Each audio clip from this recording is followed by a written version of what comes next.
This is the BioCentury Show. The BioCentury Show is brought to you by Pharon Pharmaceuticals. Pharon is developing a novel immunotherapy that could reshape treatment for high-risk myelodysplastic syndromes, especially in patients who have relapsed after standard therapies. Pharon's lead candidate, bexmarilimab, is a first-in-class anti-CLEVER-1 antibody that reprograms immune-suppressive macrophages and reignites the immune system, making tumors more responsive to treatment.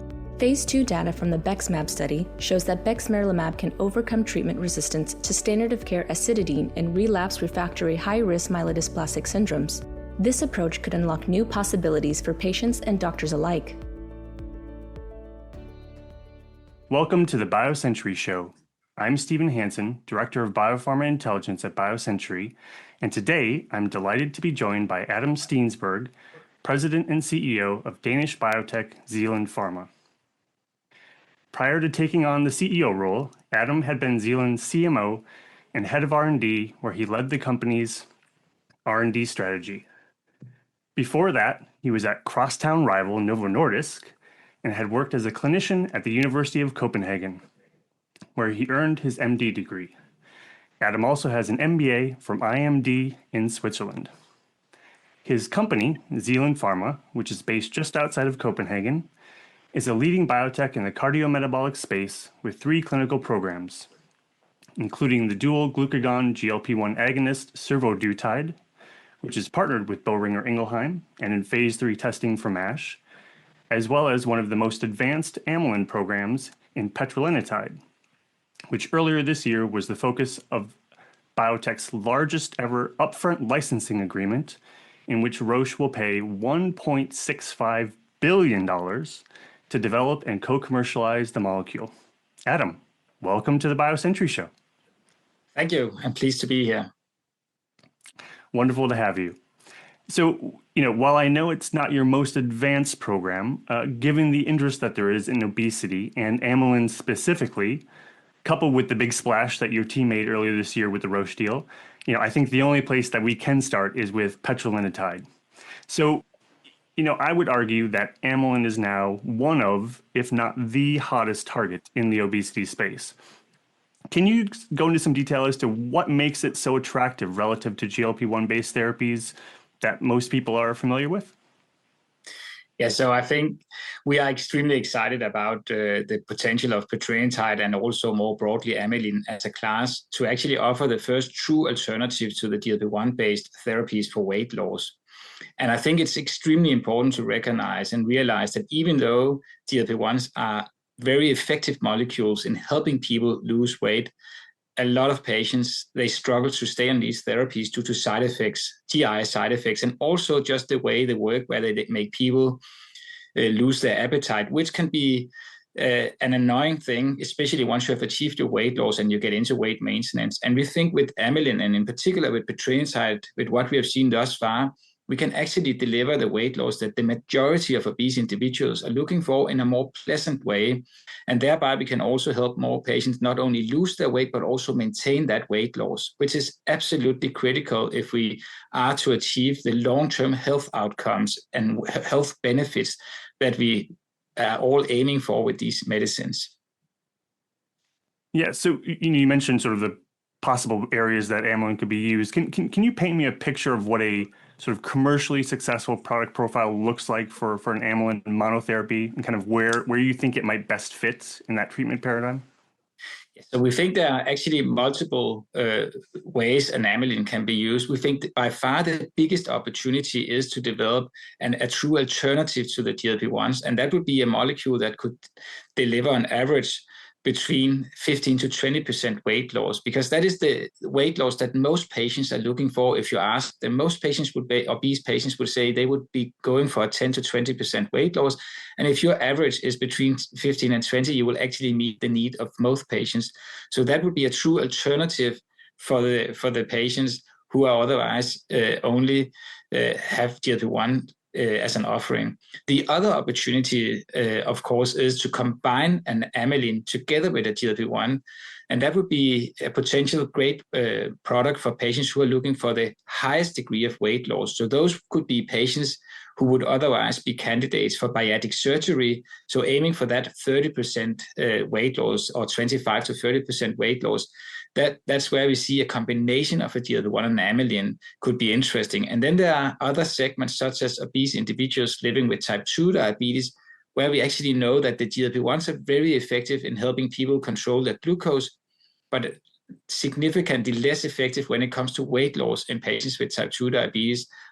In contrast, amylin actually seems to work extremely well also from a weight loss perspective in patients with type 2 diabetes. So by combining the GLP-1 and an amylin, we could really see an opportunity to address also significant weight loss in obese individuals living with type 2 diabetes. So the ambition we have with petrelintide is to develop this as a novel foundational therapy for weight management.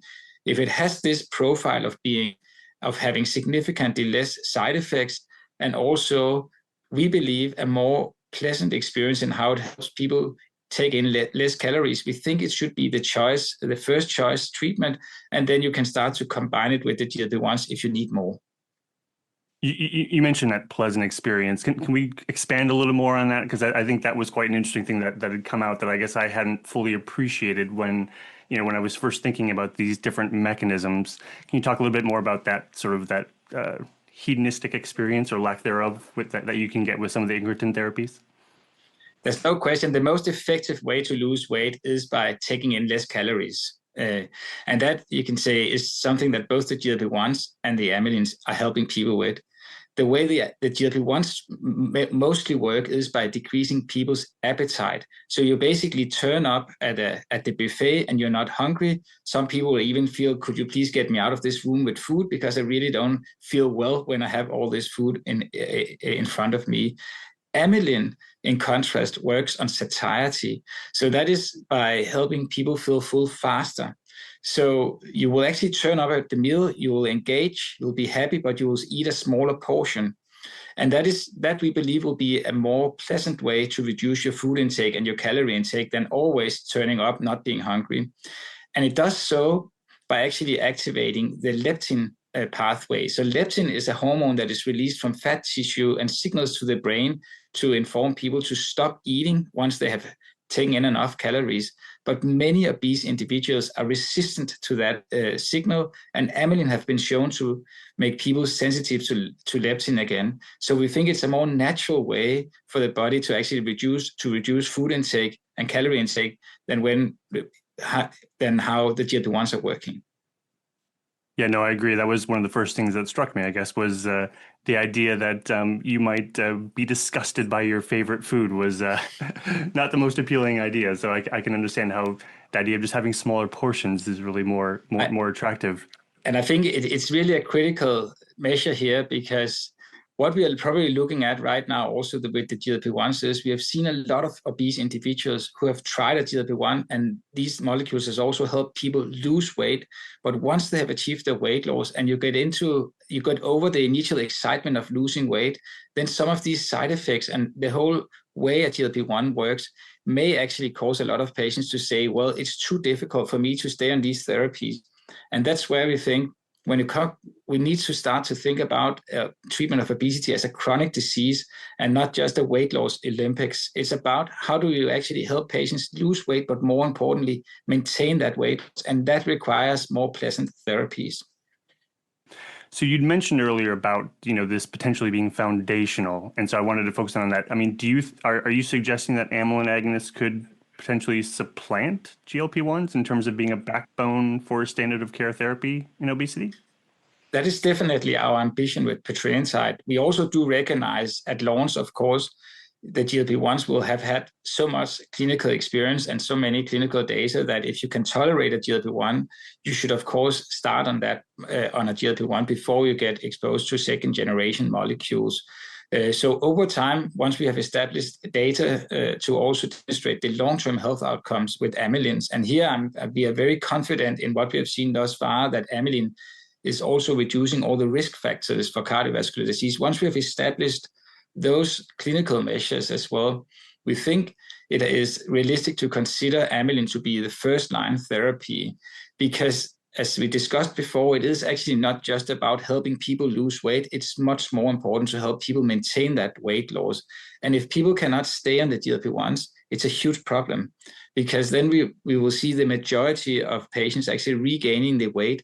And we have known for many, many years that yo-yo in weight up and down is actually very unhealthy for organs. So once we have established the durability of this concept over the GLP-1 class, we think it has a very fair shot of becoming actually first line. Right.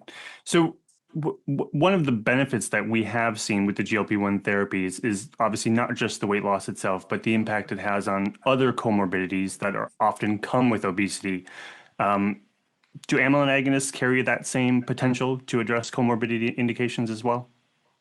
That is definitely our belief. And when we look at the risk markers such as blood pressure, heart rate, lipids, cholesterol, CRPs, or a marker of inflammation, we see that they are reduced to the same extent with an amylin analog as they are with the GLP-1 class. So we would definitely expect that translate into clinical benefit to a number of these organs that we have also seen that the GLP-1s provide benefit for.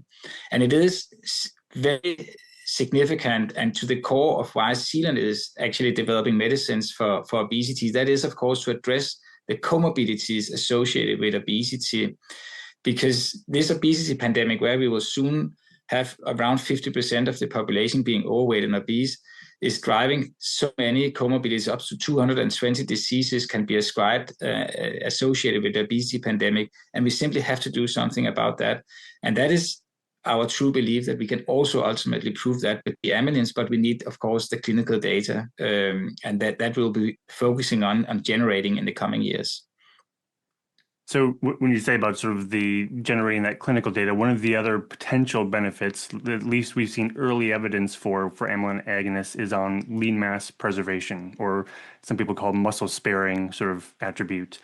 Now, obviously, amylin isn't the only mechanism that's aiming to improve not just the quantity of weight loss that patients experience, but also the quality of weight loss, by driving the majority of weight loss from fat mass rather than from lean or muscle mass. Now, there's a bit of a controversy around this coming out of data that was presented this weekend at ADA, but I wondered if we could just talk a little bit about the current technologies that are used to measure this and whether those are deemed to be sufficient really to be able to track this accurately, or do we need to move on to some other more accurate methodologies to track this?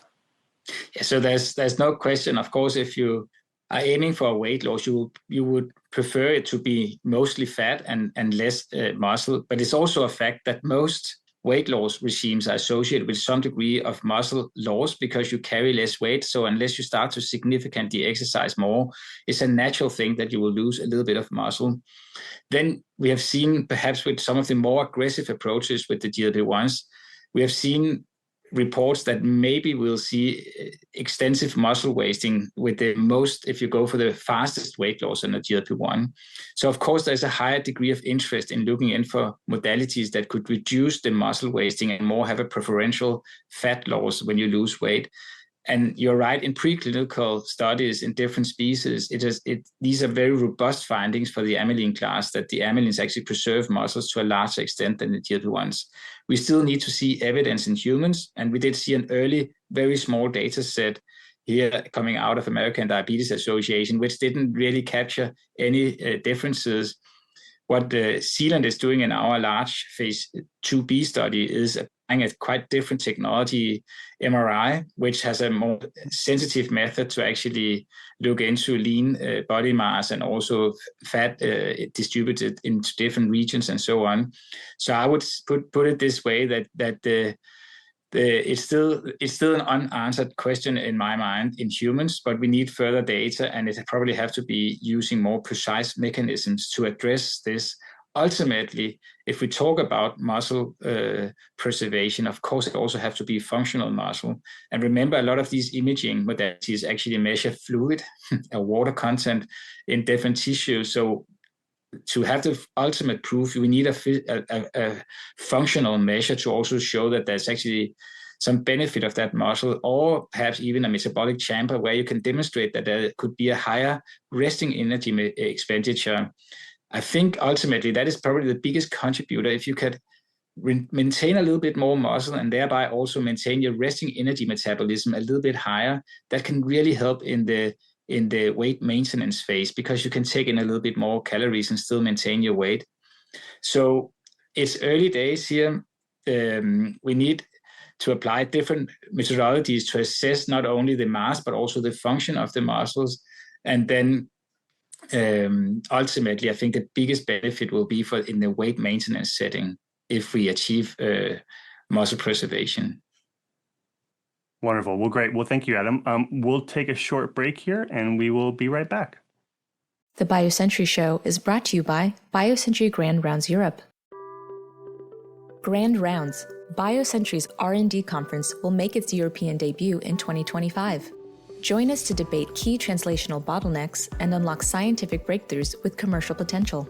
Connect with VCs, academic innovators, and biopharma R&D and BD leaders to explore cutting-edge advancements in early-stage R&D as we dive into disease biology, therapeutic modalities, and enabling technologies.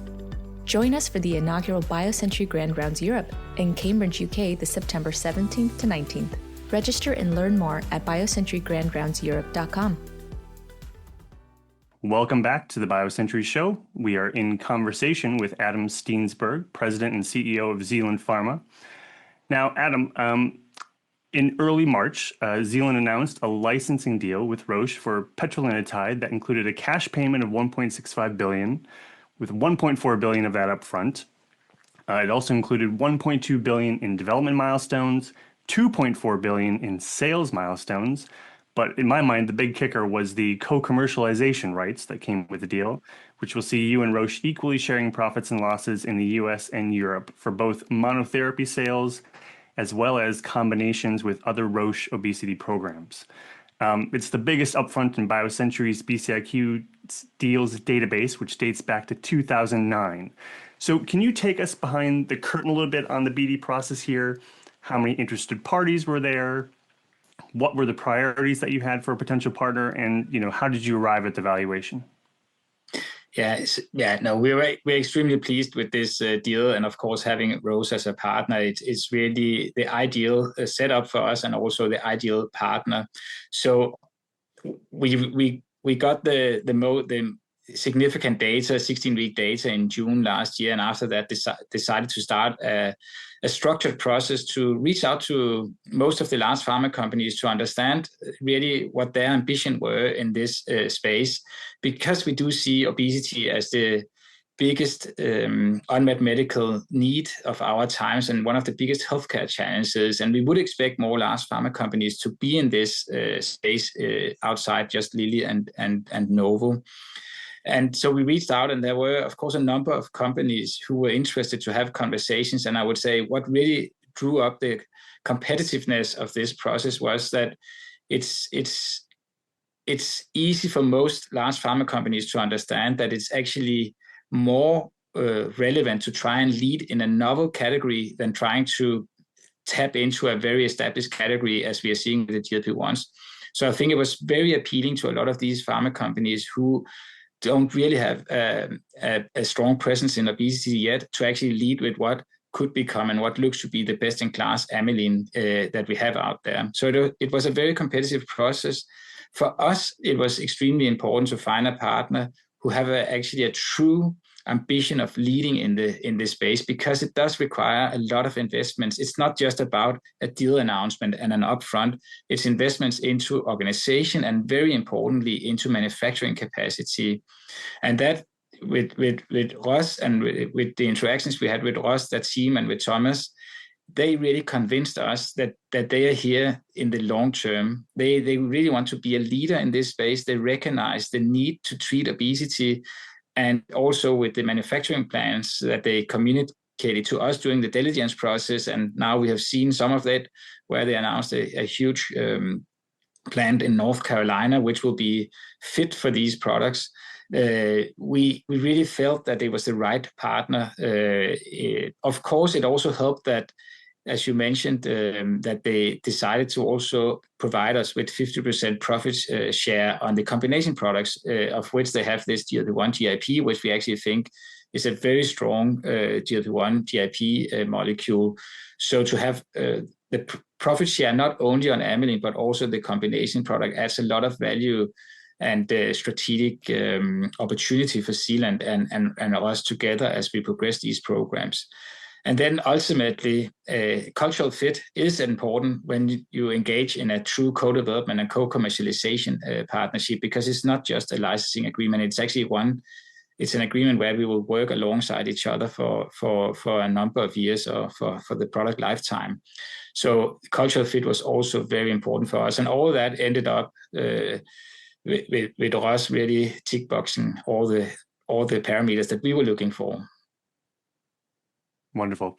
So I want to broaden out a little bit if we can and talk a bit more largely about obesity, or even more broadly the cardiometabolic space, and just think about it in terms of the treatment paradigm. What do you foresee as kind of being the standard kind of treatment experience for an obesity patient in, say, 5 years' time?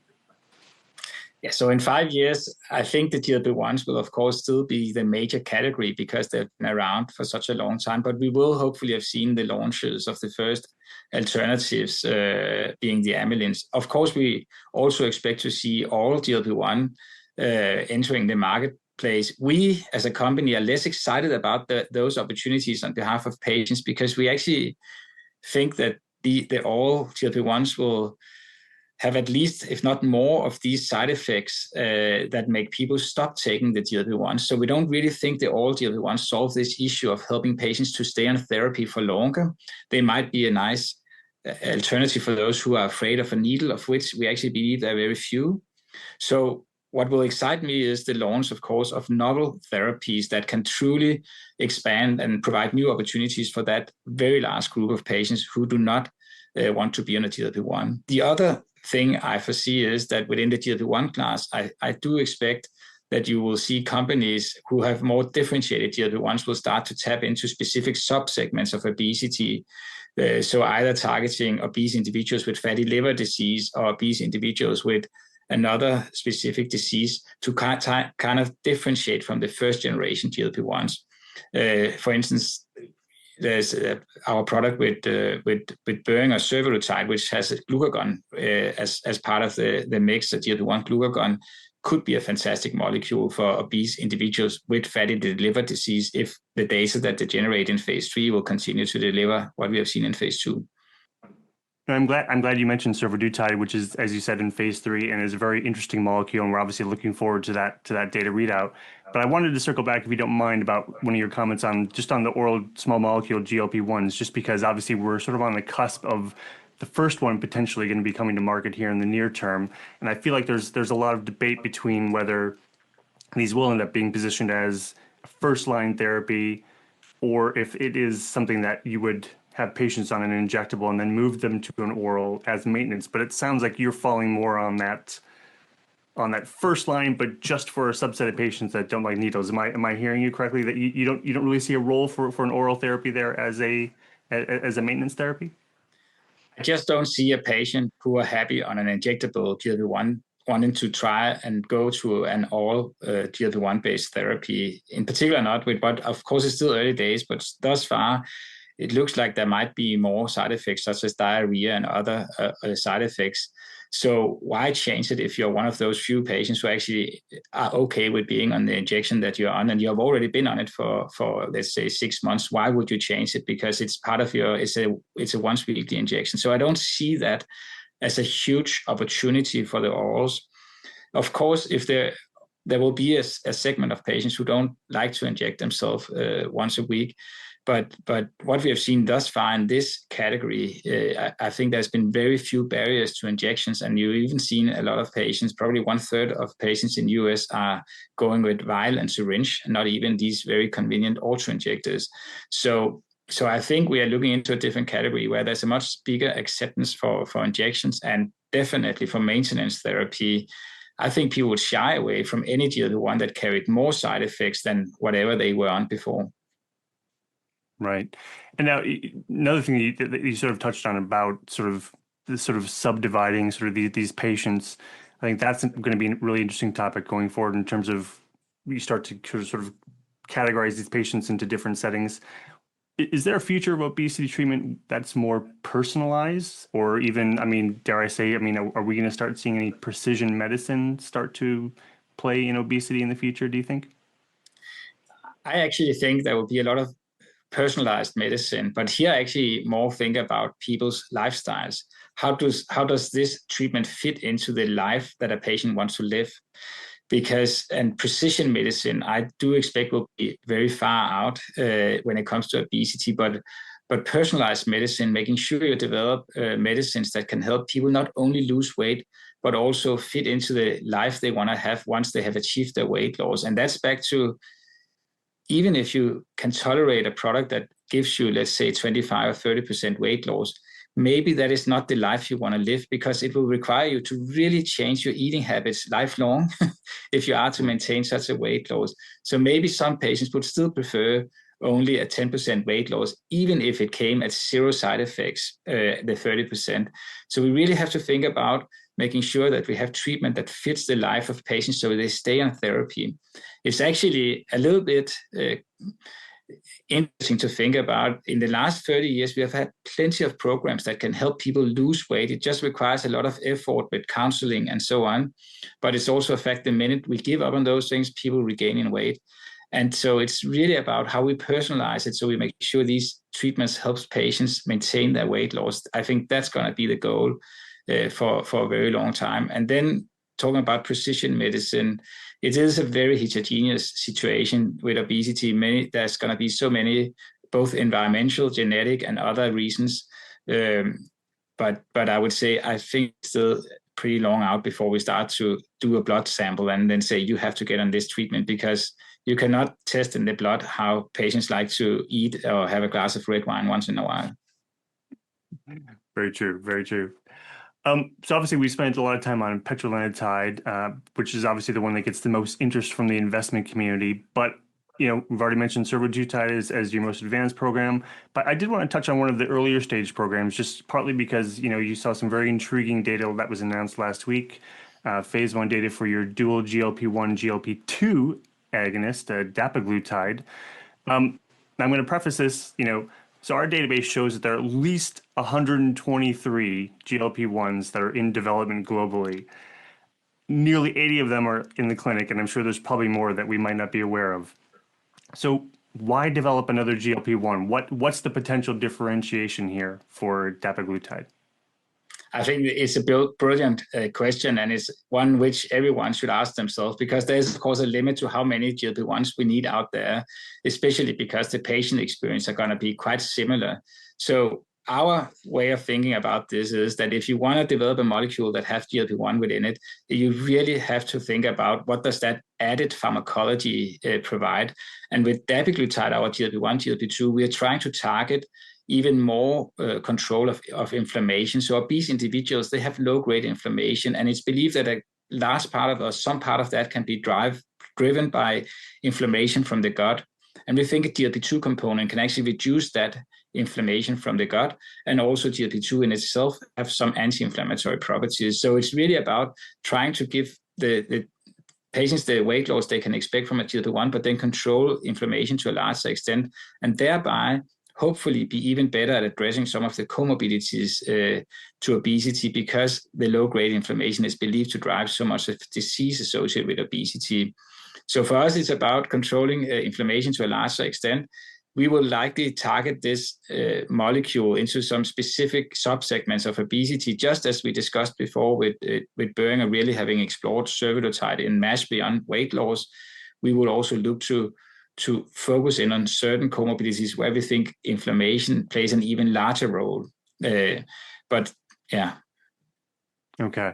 And I would presume, is this also a candidate then for combination therapy as well?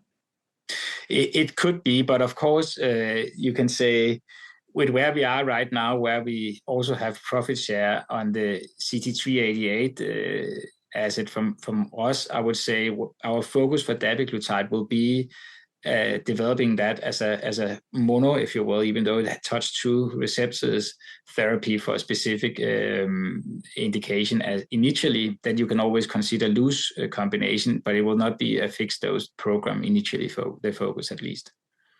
Wonderful. Great. Well, thank you, Adam. I think that brings us to the end of our time, but thank you very much for joining us here on the BioCentury Show. I really enjoyed the conversation, and thank you for the audience for watching, and we hope to see you again next week. Thank you. BioCentury would like to thank Pharon Pharmaceuticals for supporting the BioCentury Show podcast. Pharon believes bexmarilimab's early data suggests that product could offer new hope for high-risk MDS patients with limited treatment options. Learn more at pharon.com. Kendall Square Orchestra provides the music for the BioCentury Show. The group connects science and technology professionals and other members of the greater Boston community to collaborate, innovate, and inspire through music while supporting causes related to healthcare and education.